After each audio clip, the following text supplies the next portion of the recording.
नमस्कार, news India देख रहे हैं आप। मैं हूं आपके साथ पूजा मोहन पांडे। स्वागत है आपका हमारे इस खास प्रस्तुति किसका होगा राजस्थान में। हम लगातार राजस्थान की सियासत की बात कर रहे हैं। बीजेपी ने मिशन मरुधरा को मुकम्मल करने के लिए अपनी पूरी ताकत लगा दी है। एक तरफ जहां जिताऊ प्रत्याशियों के लिए बीजेपी कड़ी मशक्कत कर रही है, तो वहीं दूसरी ओर बीजेपी के राष्ट्रीय नेता पूरी तरह मैदान में उतर गए, जिन्हें चुनाव प्रचार और जीत का मंत्र देने बीजेपी के राष्ट्रीय अध्यक्ष जेपी नड्डा राजस्थान के जोधपुर पहुंचे हुए थे। इसके साथ ही कांग्रेस भी राजस्थान विधानसभा चुनावों को लेकर एक्टिव मोड में नजर आ रही है। कांग्रेस के राष्ट्रीय अध्यक्ष मल्लिकार्जुन खड़गे ने जीत का दम भरते हुए 18 अक्टूबर को कांग्रेस की पहली सूची जारी करने की घोषणा की है। साथ ही चुनावी रणनीति के तहत मल्लिकार्जुन खड़गे ने ईस्टर्न कैनाल योजना को लेकर 12 जिले से चुनावी यात्रा की शुरुआत कर दी है। तो वहीं टिकटों की उम्मीद में कांग्रेस नेताओं का दिल्ली में जमावड़ा लगा हुआ है। मुख्यमंत्री अशोक गहलोत और पायलट खेमे के नेताओं के बीच में टिकट को लेकर पेच एक बार फिर से फंसता नजर आ रहा है। राजस्थान में होने वाले चुनावों को लेकर बीजेपी के प्रत्याशियों की पहली सूची आ चुकी है, तो वहीं दूसरी सूची पर मंथन किया जा रहा है। अब देखने वाली बात यह कि सभाओं में क्या कमल या योजनाओं के दम पर राजस्थान में हाथ पर जनता मुहर लगाएगी। हम आज इसी चुनावी मुद्दे पर चर्चा करने वाले हैं। हमारे साथ गेस्ट का लंबा पैनल है, लेकिन इससे पहले आइए आपको सुनाते हैं कांग्रेस के नेता प्रताप सिंह खाचरियावास आखिरकार क्या कुछ कह रहे हैं, सुनिए। जहां तक नड्डा साहब का सवाल है, तो नड्डा साहब जितने चक्कर लगाएंगे, बीजेपी के बड़े नेता जितने आएंगे, उतना बीजेपी में बिखराव होगा। अभी बीजेपी में सफाई अभियान चल रहा है, एस्टेब्लिश नेताओं को साफ करके और नए नेताओं को खड़े करने का। तो बीजेपी अभी कांग्रेस से नहीं लड़ रही, बीजेपी आपस में लड़ रही है। राजस्थान में कांग्रेस जीतेगी और बड़े अंतर से जीतेगी।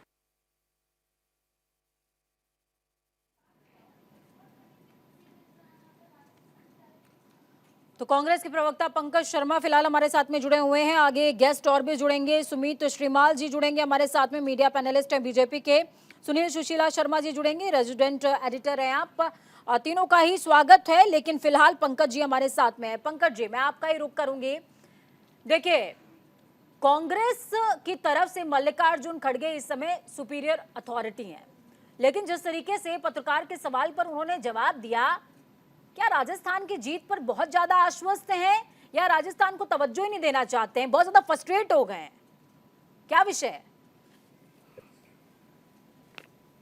देखिए, मुझे लगता है कि फ्रस्ट्रेशन जैसा कुछ भी नहीं है। राजस्थान की सरकार ने पिछले 4.5 साल में राजस्थान की बहुत सारी जन कल्याणकारी योजनाओं को लॉन्च किया, और उन जन कल्याणकारी योजनाओं के माध्यम से जो आखिरी कतार में बैठे हुए गरीब व्यक्ति को गणेश मानकर काम करने का काम किया है। राजस्थान की सरकार ने स्वास्थ्य में, शिक्षा में, इसके अलावा पानी, बिजली, सड़क, सबके लिए काम किया। आपने देखा होगा कि महंगाई राहत शिविर हम लोगों ने लगाए, और उससे लोगों को जो महंगाई की मार पड़ी हुई थी केंद्र सरकार के द्वारा, उससे राहत देने का काम राजस्थान की सरकार ने किया है।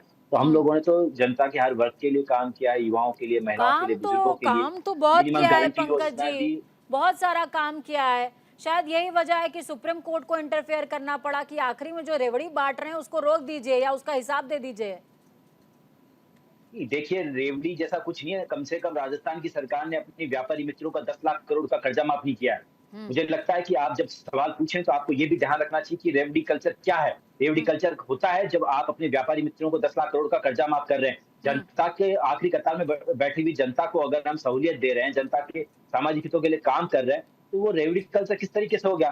और अगर रेवड़ी कल्चर आप इस चीज को कह रहे हैं, तो मुझे लगता है कि हास्यास्पद है, क्योंकि वेलफेयर स्टेट में हम जनता के लिए काम करने के लिए आए हैं, जनता को सुविधा देने के लिए आए हैं, जनता के लिए न्याय करने के लिए आए हैं। तो फिर किस तरीके का ये रिमार्क है, मुझे नहीं समझ आता। तो सुप्रीम कोर्ट को आपने क्या जवाब दिया है, मैं ये भी समझना चाहती हूँ। सुप्रीम कोर्ट को क्या जवाब दिया, क्योंकि उन्होंने बोला कि सुप्रीम कोर्ट ने नहीं, मुझे लगता है कि आप विषय से भटक रहे हैं। सुप्रीम कोर्ट ने राजस्थान की सरकार के लिए नहीं कहा है सिर्फ। आपने मुझे लगता है कि उसको पूरा वर्डिक्ट को पढ़ा नहीं है। उन्होंने मध्य प्रदेश की सरकार के लिए कहा है, उन्होंने गुजरात की सरकार के लिए कहा है, राजस्थान की सरकार को पांचों चुनावी राज्यों के लिए कहा है, पांचों चुनावी राज्यों के लिए कहा है पंकज जी, मैंने वो वर्डिक्ट पढ़ा है। अगर आपको लगता है पांचों चुनावी राज्यों के लिए कहा, तो मैं फिर एक बार दोहरा देता हूं कि राजस्थान की सरकार आखिरी कतार में बैठे हुए गरीब व्यक्ति को गणेश मानकर उसका सर्वांगीण विकास करने के लिए कृत संकल्पित है, और हम जनता के लिए कार्य करते रहेंगे। हाँ, डेफिनेटली अगर आप अपने व्यापारी मित्रों का लोन माफ कर रहे होते, कर्जा माफ कर रहे होते, तब आप तो कहलाते कि हम रेवड़ियाँ बाँट रहे हैं। लेकिन गरीब महिलाओं को ₹500 में सिलेंडर देना, मुझे नहीं हम्म। लगता किसी भी तरीके से रेवड़ियाँ बाँटना है। महिलाओं को बालिकाओं को फ्री मोबाइल फ़ोन देना जिससे वो टेक्निकली जुड़ पाएँ, जनता स आई मीन वर्ल्ड से जुड़ पाएँ, पढ़ सकें, अच्छी लेकिन एजुकेशन आज प्राप्त कर नड्डा सकें। जी मुझे पहुंचे लगता है हुए ये थे। किसी तरीके से रेवड़ियाँ आज हैं। नड्डा जी मुझे पहुंचे लगता है हुए कि थे। पंकज जी, नड्डा जी पहुंचे हुए थे, उदयपुर भी गए थे, जोधपुर भी गए थे। नड्डा जी कह रहे थे कि कांग्रेस तो सिर्फ एक ही बात की गारंटी दे सकती है, और वो है भ्रष्टाचार की गारंटी। देखिए, मुझे लगता है जब नड्डा जी कह रहे थे तो उन्हें बात करनी चाहिए थी कि अजीत पवार, जो कि हम्म। भ्रष्टाचार में आकंठ डूबे हुए थे, उनको बीजेपी ने शामिल किया। वो किस हम्म। तरीके का व्यक्तित्व है, तो उनको उस पे जवाब देना चाहिए था। उन्होंने शुभेंदु सरकार को अपनी सरकार में शामिल किया, हेमंत बिस्वा शर्मा जो भ्रष्टाचार में डूबे थे, उनको उन्होंने अपनी सरकार में शामिल किया। नारायण राणे भ्रष्टाचार में डूबे हुए हैं, उनको उन्होंने अपनी सरकार में शामिल किया। भ्रष्टाचार की जननी तो बीजेपी है। और हम्म। भ्रष्टाचार जितने भी भ्रष्टाचारी है बीजेपी अपने और आप में उनको कांग्रेस शामिल जिनके कर साथ रखी है और गठबंधन अपने में आप है, को वॉशिंग उनमें मशीन से बना के सारे रखा हुआ साफ है। हैं, गंगा नहाए हुए हैं। बिल्कुल गंगा नहाए हुए हैं और कांग्रेस तो ऐसी सरकार है, हम राजस्थान में जीरो टॉलरेंस की नीति पर काम करते हैं। नहीं हमारा नहीं, अपना सवाल हो, नहीं समझ पराया रहे हो। पंकज जी। सुन नहीं, सवाल लीजिए, नहीं, सुन लीजिए सवाल मैडम, सवाल आपने फ्लिप कर दिया साहब, सवाल फ्लिप कर दिया। नहीं, मैं मैंने कह कोई रही फ्लिप हूँ, नहीं किया, आप सुन लीजिए ना, मेरी मैं बात कह तो रही सुन हूँ लीजिए। कि मुझे लगता है कि कांग्रेस आज जिन लोगों के बीजेपी के साथ प्रवक्ता नहीं आए तो गठबंधन आप में है। बीजेपी के प्रवक्ता की भूमिका भी प्ले कर रहे हैं, लेकिन मेरी बात तो सुन लीजिए, जी। उसके बाद आप जवाब दीजिएगा, ज्यादा बेटर रहेगा। जी बोले। कि अगर आप बात मैं बिल्कुल अपनी बात को दोहरा देता हूँ कि राजस्थान में जीरो टॉलरेंस की नीति पर राजस्थान की सरकार काम कर रही है। भ्रष्टाचारी हमारे अपने हों, पराये हों, किसी को भी बख्शा नहीं जाएगा। कोई भी पकड़ा जाएगा, उसके खिलाफ सख्त से सख्त कार्रवाई होगी और ये राजस्थान की सरकार ने बार-बार प्रतिबद्धता भ्रष्टाचार के खिलाफ जताई है। लेकिन आपको मुझे लगता है अगर बीजेपी के प्रवक्ता थोड़ी वक़्त में जॉइन कर लेते हैं, उनसे पूछना चाहिए, क्यों उन्होंने हेमंत बिस्वा शर्मा को जॉइन करवाया? क्यों उन्होंने अजीत पवार को जॉइन करवाया? क्यों उन्होंने नारायण राणे को जॉइन करवाया? क्यों उन्होंने प्रताप सरनाईक को जॉइन कराया? और अभी आपने सुना होगा 18 करोड़ की रोड को उन्होंने 250 करोड़ में बनाया है। तो इस वाले भ्रष्टाचार की बात कब करेंगे मैडम आप? हम्म। मुझे लगता है आपको बीजेपी के प्रतिनिधि से सवाल पूछने चाहिए। मेरी जिम्मेदारी दोनों की ही तरफ है।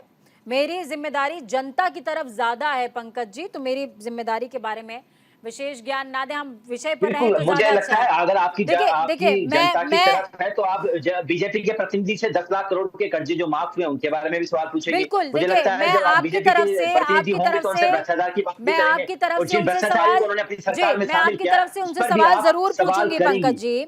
मैं आपसे ये भी समझना चाहती हूँ कि कांग्रेस के बड़े नेता अभी तक बहुत ज्यादा मशक्कत करते राजस्थान में नजर नहीं आ रहे हैं। गहलोत जी को अपने ऊपर बहुत ज्यादा भरोसा है, या फिर अभी प्लान रेडी नहीं हुआ है?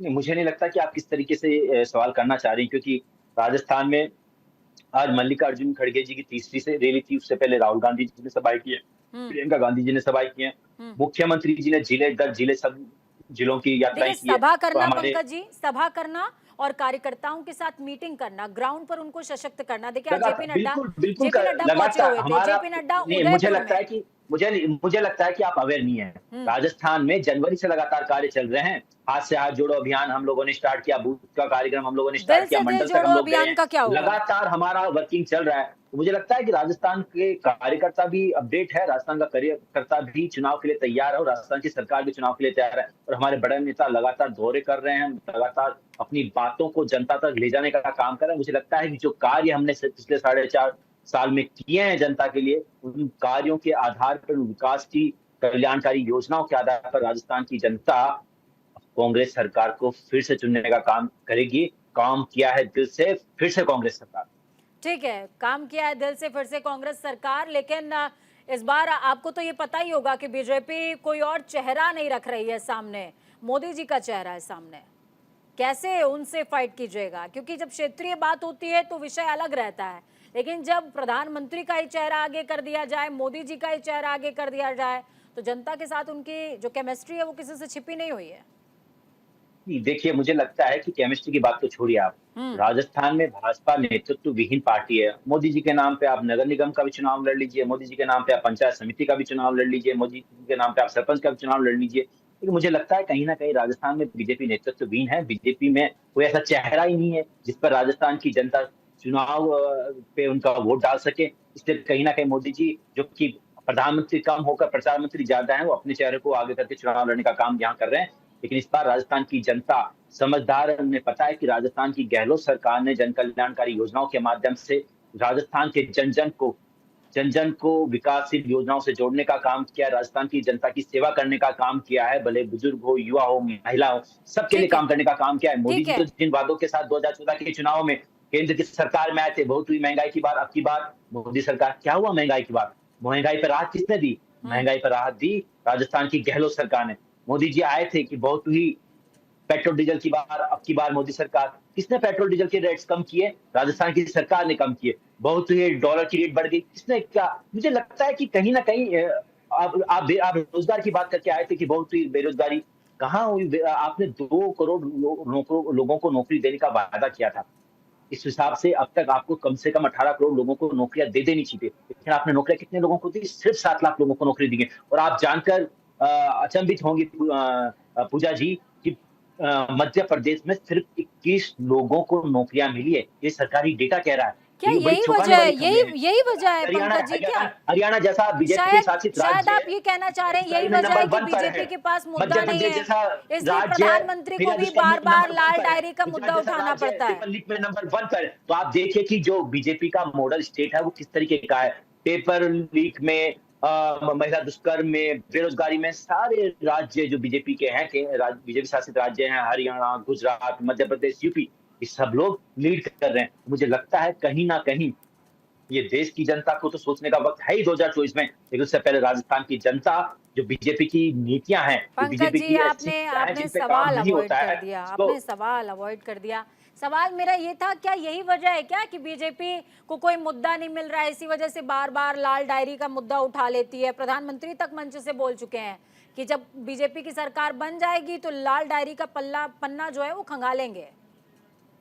इस पर देखिए भी थोड़ा सा की प्रकाश डाल दीजिए जनता के लिए। बीजेपी की कथनी और करनी में बहुत बड़ा फर्क है। लाल ये डायरी सर, आपको लाल डायरी। मेरी बात तो कंप्लीट कर लेनी चाहिए। हम्म। मुझे पता है आज प्रवक्ता नहीं है बीजेपी के, तो आज आप वो भी पक्ष रखेंगी, लेकिन नहीं, बीजेपी की मेरी कथनी मेरी कोशिश सवाल की है। मेरी नहीं कोशिश नहीं जनता सुन के लीजिए जहन ना, में जो सुन तो सवाल लिया। हो उनकी है। देखिए बीजेपी तो के मुझे प्रवक्ता अपनी नहीं है बात तो मैं बीजेपी का पक्ष रख रही हूँ, कांग्रेस के प्रवक्ता नहीं है मैं कांग्रेस का पक्ष रख रही हूँ। विषय ये नहीं है, विषय ये है कि जनता के जहन में जितने सवाल आ सकते हैं उतने सवाल मुझे आपसे पूछने हैं पंकज जी, और मेरे ख्याल में आपको बहुत हर्षित होकर के इन सवालों का जवाब देना चाहिए, क्योंकि डिबेट एक माध्यम है कि आप जनता से सीधे जुड़ पाएंगे। अगर आप बहुत बखूबी इन सवालों का जवाब देते हैं तो जनता के जहन में आपकी स्पष्ट छवि ही जाएगी। तो ये आप चिंता मत देखिए करिए मैं कि मैं जवाब देने बीजेपी की की तरफ से नहीं, सवाल पूछ मैं रही मुझे हूँ या लगता मैं है कि मैं कांग्रेस की जवाब तरफ देने से की पूछ कोशिश रही कर हूँ। रहा हूँ, लेकिन आप जी सुनने की कोशिश नहीं कर पा रहे। बताएं आप बताएं। बीच में इंटरप्ट कर रहे हैं, मुझे बोलने दीजिए। जहां तक बात है बीजेपी की, तो बीजेपी की कथनी और करनी में बहुत बड़ा फर्क है। मैं फिर एक ठीक बार है। दोहराना चाहूंगा, बीजेपी जिन वादों के साथ 2014 में केंद्र की सरकार में आई थी, भारत की सरकार बनी थी, वो वादे थे बहुत ही महंगाई की मार, अब की बार मोदी सरकार। हम्म। महंगाई में राहत देने का काम किसने किया? मुझे लगता है पूरा देश जानता है, महंगाई में राहत देने का काम किया अशोक गहलोत जी की सरकार ने। अशोक गहलोत जी की सरकार ने 2000 से ज्यादा महंगाई राहत कैंप पूरे प्रदेश में आयोजित की। आप आए बेरोजगारी के दम पर, बेरोजगारी के झूठे वायदों के दम पर, रोजगार के झूठे वायदों के दम पर, और हुआ क्या? केंद्र की सरकार ने सिर्फ 9 साल में, जो कि 2 करोड़ रोजगार प्रतिवर्ष प्रोवाइड करवाने के वादे के साथ आए थे, और 18 करोड़ रोजगार अब तक प्रोवाइड करवा देने चाहिए, तो उसने सिर्फ 7 लाख लोगों को नौकरी दी है। और इसके बाद में आपकी उनके स्टेट्स की भी स्थिति बता देना चाहता हूँ। इनके स्टेट्स की स्थिति क्या है?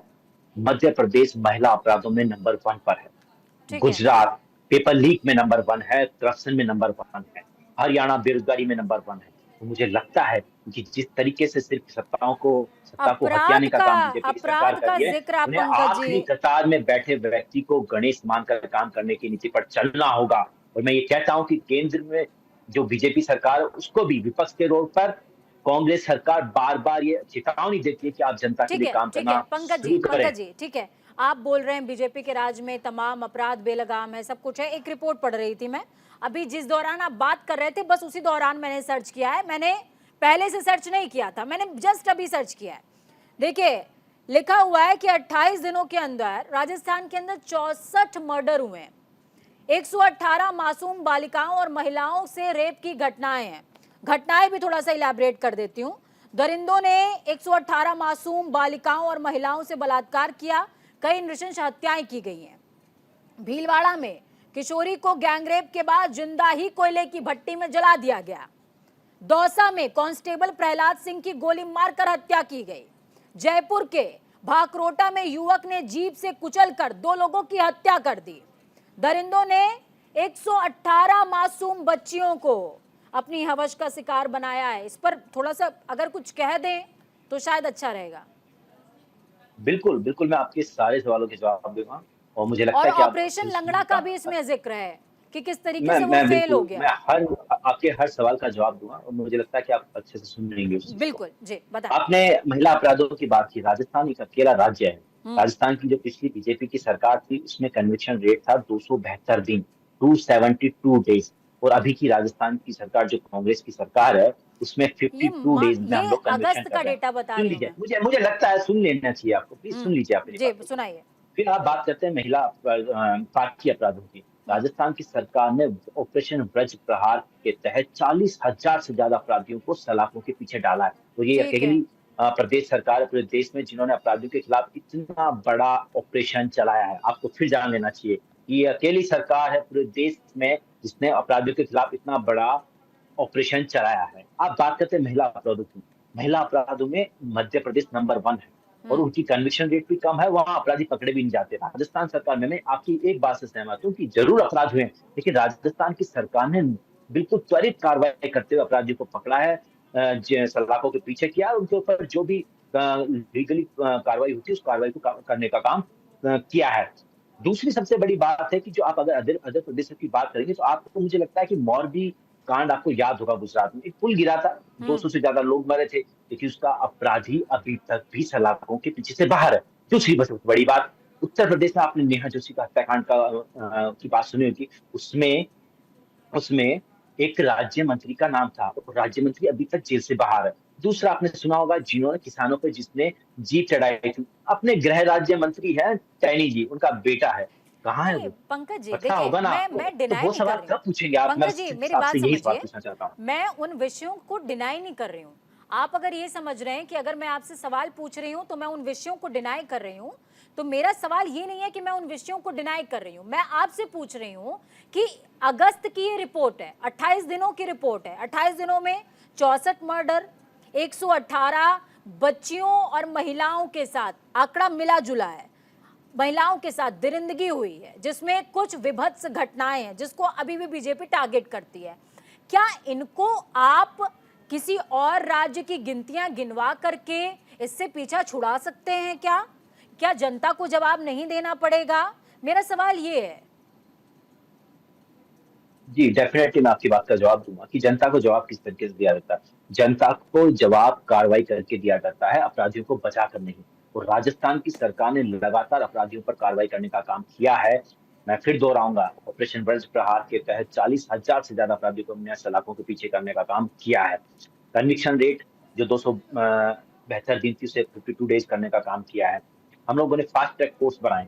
हम लोगों ने जो भी पीड़ित महिलाएं हैं उनको जल्द से जल्द न्याय मिलने को सुनिश्चित करने का काम किया है। एसपी ऑफिस में एफआईआर करने का काम हम लोगों ने दर्ज करवाने का काम किया है। तो मुझे लगता है कि राजस्थान की सरकार ने लगातार जनता के हितों के लिए काम करने ठीक का है, काम ठीक किया। है। और आप टॉपिक को पंकज जी थोड़ा सा शिफ्ट करते हैं।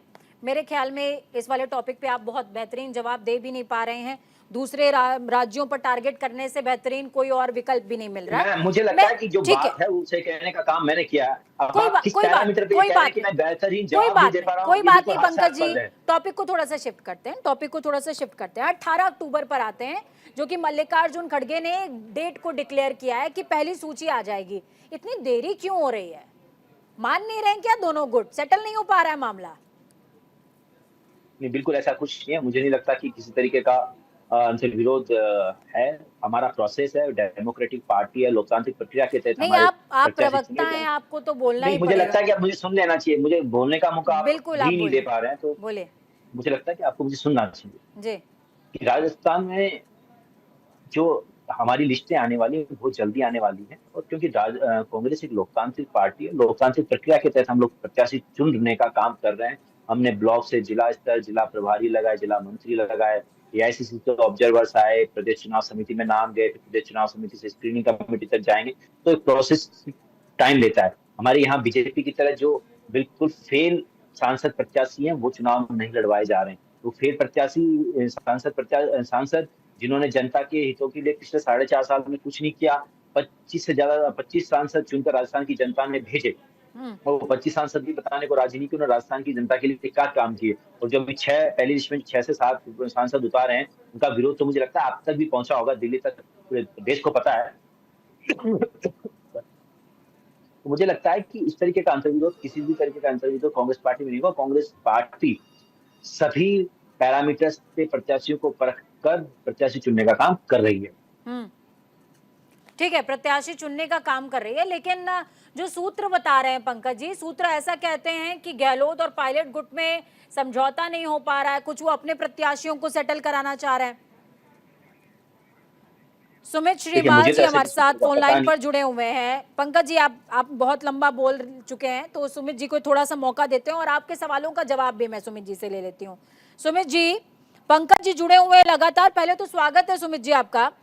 पंकज जी जुड़े हुए लगातार, और सवाल सबसे पहला मेरा है आपसे कि आज उदयपुर पहुंचे हुए थे जेपी नड्डा, और उदयपुर में जेपी नड्डा को ये बोलना पड़ा कि हंसते खेलते हुए पार्टी का काम करो। इसका क्या मतलब है? हंसते खेलते हुए पार्टी का काम करो, इसका क्या मतलब है सुमित जी? जी मैं एक्चुअली, मेरे को वीडियो दिख नहीं पा रहा है मैम। नहीं, आपकी अभी ऑडियो आ रही है सुमित जी, वीडियो हम पैच करेंगे। जब आपका नेटवर्क इशू ठीक हो जाएगा तो वीडियो पैच करेंगे, तब तक आप जवाब दीजिए। जेपी नड्डा ने उदयपुर में कहा है कि कार्यकर्ताओं को ये मैसेज दिया है कि हंसते खेलते काम करो। इसका क्या मतलब है? आप लोग हंस खेल के काम नहीं कर रहे हो क्या कि नड्डा जी को इतनी दूर से, दिल्ली से राजस्थान जाके बताना पड़ा कि हंसते खेलते काम करो? देखिए, ये एक सामान्य सी वार्ता है। हाँ। राष्ट्रीय अध्यक्ष जी हमारे सामान्य बात करने के लिए पहुंचे हैं वो दिल्ली से राजस्थान। जी जी जी, मेरी बात आप सुनिए। हाँ, सुनाइए। भारतीय जनता पार्टी एक अनुशासित पार्टी है, और राष्ट्रीय अध्यक्ष जी हमारे सम्मानीय जेपी नड्डा जी यहाँ आए हैं। लेकिन आप ये देखिए कि अभी चुनावी माहौल है, तो लगातार सभी नेताओं के दौरे जारी हैं, चाहे जो आप वो कांग्रेस में देख लीजिए, चाहे भारतीय जनता पार्टी में देख लीजिए। जब हमारे पास केंद्र के सीनियर लीडर हमारे पास मौजूद है, तो निश्चित रूप से वो राजस्थान आएंगे, क्योंकि अभी चुनावी माहौल है जैसा आपने बताया। लेकिन मेरा निवेदन, आप बता रहे हैं कि हंसते खेलते रहिए, तो ये सामान्य सी बात है। जब और बातें जब होती है, चाहे वो किसी भी प्रकार की कौन सी बातें सुमित जी, और कौन सी बातें हो गई हैं? हमारे पास भी बहुत सारी न्यूज आती है, कौन सी बहुत सारी बातें हो गई हैं? इससे संबंधित आप देखिए कि चुनाव से संबंधित सभी प्रकार की बातें होगी, और हम कांग्रेस की जो 5 वर्ष में जो कुशासन वाला की स्थिति को देखिए ना आप, कहाँ लाकर के स्टैंड किया है कांग्रेसियों ने, तो उसको बता करके नहीं, कांग्रेसियों पे मत आइए सुमित जी। देखिए, समय बहुत कम है, मैं बीजेपी पे ही जवाब चाहती हूँ। कांग्रेस ने भरपूर बोला है, अपने आप को बहुत डिफेंड किया है, थोड़ा सा आप अपने आप को बचा लीजिए। मैं आपसे जानना चाहती हूँ, जिस तरीके की अंदरूनी कलाकारी दिखा रहे हैं आपके सांसद, आपके विधायक, चुनाव में कैसे जाइएगा साहब? मोदी करके कितना काम चलेगा आपका? पंकज जी भी कह रहे हैं आपका बस चले तो पंचायत में लड़ा दीजिए मोदी जी को। मेरा निवेदन ये है, सबसे पहले तो भारतीय जनता पार्टी एक अनुशासित पार्टी है, किसी प्रकार का कोई यहाँ डैमेज कंट्रोल वाली कोई बात नहीं है। डैमेज कंट्रोल की वहां बात होती है जहाँ पे कोई डैमेज होता है, यहाँ किसी प्रकार का कोई डैमेज ही नहीं है। तो मेरा निवेदन फिर दोबारा मैं कहूंगा कि आप बोल रहे हैं मोदी जी तो वो नेता है जो विश्व के नेता बन चुके हैं, और भारत को किस वैश्विक नेता को क्या पंचायत का चुनाव लड़वा देंगे? क्या गजब बात कर रहे हैं साहब। पंचायत के चुनाव की बात चली नहीं रही। हाँ। माननीय प्रधानमंत्री नरेंद्र मोदी जी, नहीं तो आपके पास एक भी ऐसा चेहरा नहीं है जिसके नाम पर आप विधानसभा चुनाव लड़ पाइएगा। बिल्कुल चुनाव लड़ रहे हैं ना, कमल के फूल पे, और भारतीय जनता पार्टी कमल के फूल पे चुनाव लड़ रही है। अच्छा। और बिल्कुल आप देखिए ना, जो वर्तमान में हमारे पास सरकार है, केंद्र सरकार है, उसके काम के बलबूते जनता के पास हम जा रहे हैं। और 5 वर्ष जो आपने कांग्रेस ने कुशासन राज्य किया है, जिसके फलस्वरूप आप देखिए कि राजस्थान की स्थिति आज क्या है। आप देखिए ना, भ्रष्टाचार में नंबर 1, महिला उत्पीड़न में नंबर 1, पेपर लीक में नंबर 1, पेट्रोल डीजल की रेट में दरों में नंबर 1, महंगाई में क्या स्थिति है राजस्थान की, इन सब चीजों को लेकर के जो राजस्थान ने पिछले 5 वर्षों में कार्य किया है उसको लेकर के नहीं, भारतीय जनता पार्टी लेकिन सुमित जी एक बात का मैं जवाब चाहूंगी, आपके जी। कितने सांसद हैं इस समय पे, मौजूदा समय में आपके कितने सांसद हैं केंद्र में? मेरा आपसे निवेदन है, हम राजस्थान की बात कर रहे हैं, बिल्कुल। तो राजस्थान आप की देखिए, बात कर रही हूँ मैं भी। राजस्थान से कितने सांसद हैं आपके? बिल्कुल 25 के 25 सांसद आए थे, 25 के जिसमें 25 वो है भी सर। सांसद आप हमारे रिपोर्ट कार्ड जारी बिल्कुल कर हैं। देते कि आपके सांसदों ने कितना काम किया है, वो तो आप कर नहीं पाए। सांसदों ने क्यों काम नहीं किया? आप देखिए ना, सांसदों के दृष्टिकोण से सारा काम जो ये गहलोत सरकार सर जो है, गडकरी जी का विभाग छोड़ दिया जाए तो कौन से काम गिना पाएंगे आप? चलिए बहुत शुक्रिया आप दोनों का ही हमारे साथ आप जुड़े, इस चर्चा को खास और अहम बनाया। पंकज जी जुड़े, पंकज जी ने बहुत लंबा डिफेंड किया है, कांग्रेस को हर पक्ष रखने की कोशिश करी। सुमित जी आखिरी वक्त में हमारे साथ में जुड़े थे, लेकिन कोशिश थी भरपूर कि बीजेपी का पक्ष रख सके। अब गेंद आपके पाले में है, यानी कि जनता के पाले में है।